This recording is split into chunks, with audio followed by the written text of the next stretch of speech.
that now. So what I did was when I went to this unit, I said to the woman sergeant, right, I said, how many kids do you have involved in prostitution? She went, I'm glad you said that. She said, look, as well as the investigator job, you have a secondary role. For example, someone might be the point of contact for female genital mutilation, because one was looking into child sexual exploitation.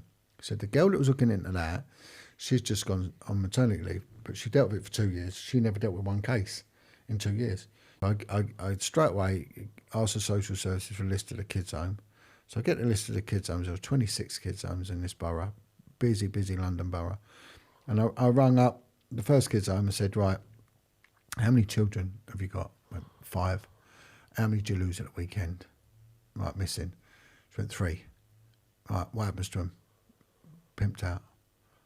Right. So within 10 minutes, I found 10 kids that were being pimped out, right? Whereas this other girl claimed she didn't come across one in, in 2 years. Look, if you want gold, you've got to dig for it. Within the end of a few days, I found 50 children. So the Vice unit were meant to look out for prostitution and kids in prostitution. But they said, well, these kids are in care, so that's the child protection team's job.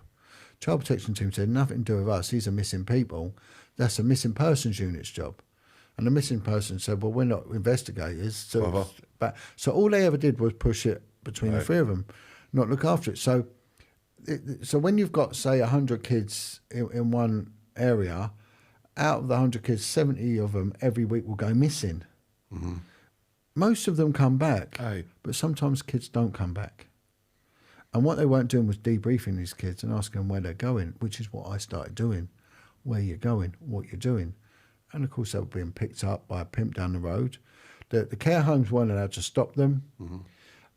But the sinister thing is the kids stopped coming to notice because they started making money. They got involved with a pimp who they thought was their boyfriend. So they calmed down. They weren't complaining about anything.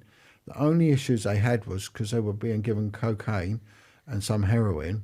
They would be high as a kite on a Monday morning when they turned up. Some would have issues, sexual health issues like bleeding vaginas and bleeding anuses and things like that. So that would cause an issue in the home.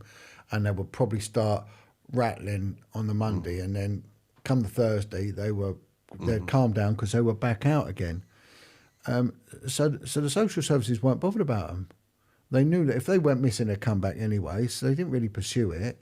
The missing persons, the police missing persons, the same. And of course, it's not a crime that comes to notice. It's not getting dealt with just because it's not getting dealt passed with. a bit.